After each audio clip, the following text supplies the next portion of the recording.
Hello, Rise Up Visionaries. I'm Susan May, and I'm here to share my journey to inspire you on your journey of unplugging.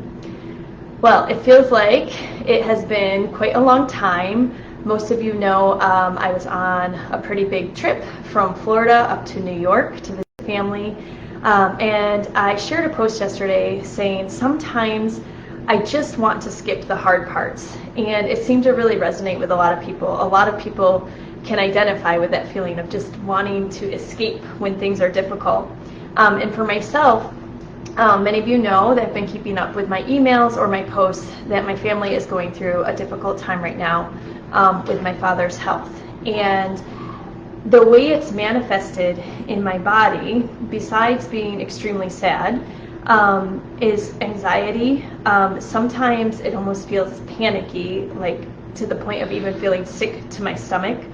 And those feelings are just really not comfortable for most of us. They don't feel good, they feel uncomfortable, and we don't like feeling that way. So we naturally kind of want to change those feelings or escape.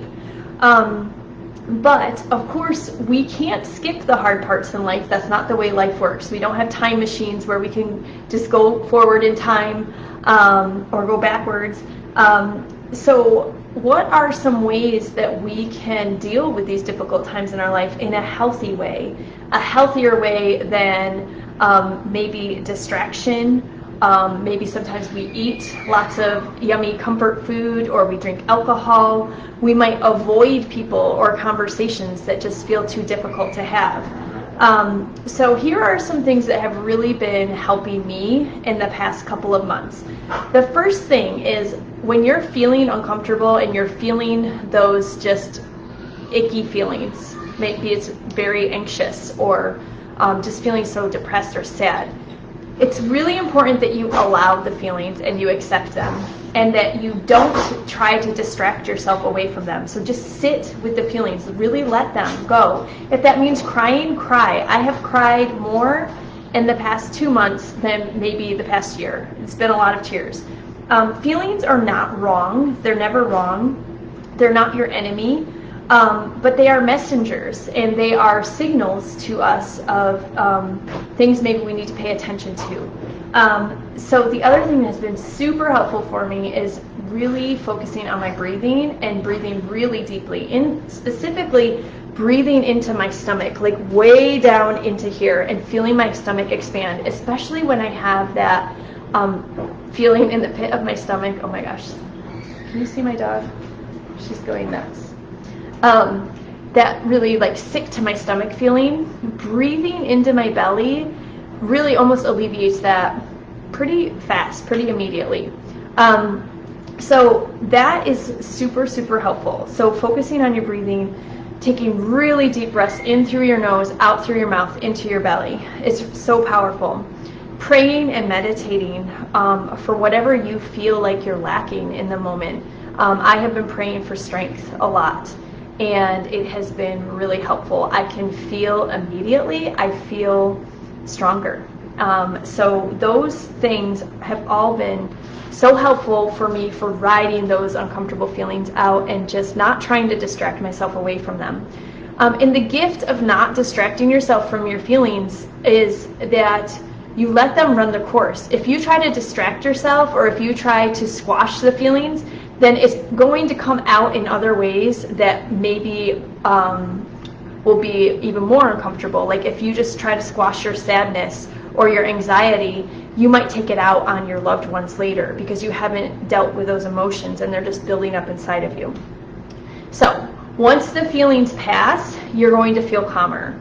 And you're going to find that there is so much to treasure about the difficult times, which is hard to imagine if you haven't kind of let yourself go through this process. But difficult times bring so many gifts, so many like gems into your life. It could be a deepening of relationships. It can be beautiful conversations with people that you love. You'll find if you're going through difficulties with health, that you are surrounded by love and support from so many people, your friends and family. And the biggest gift is that you are brought to a state where you refocus on what really matters in life, and that is your relationships. It's the people in your life that you love and that you want to spend time with, and you slow down. So those have been the biggest gifts for me, and as I slow down, as I breathe deeply, and as I prioritize what really matters, all of those things extend into all the areas of my life. So this calm focus that I'm feeling, because I've slowed down and said, okay, this is what matters right now. I need to spend time with my family. I'm going to put some other things on the back burner, even things that are important to me, working on Rise Up with Susan May things. I said, okay, I need to spend this time with my family while I'm here. But what I've noticed is that calm focus is seeping out into all the other areas of my life, which is what I wanted anyway. I want to feel calm and focused in those other areas of my life. So instead of feeling frazzled and distracted, which you will notice if you have those uncomfortable feelings and you try to distract yourself by scrolling Facebook. Remember last month I took a month off from scrolling Facebook, the bulk of June. I said no scrolling Facebook because I didn't want to distract myself. I knew it wasn't healthy for me. So if you start doing those things, or not doing them, if you don't distract yourself, if you let your feelings be, then you're inviting focus into your life. Whereas if I use those unhealthy coping mechanisms, if I just try to distract myself with TV and social media and all that, that is going to extend to the rest of my life, and I will feel frazzled and distracted and unfocused.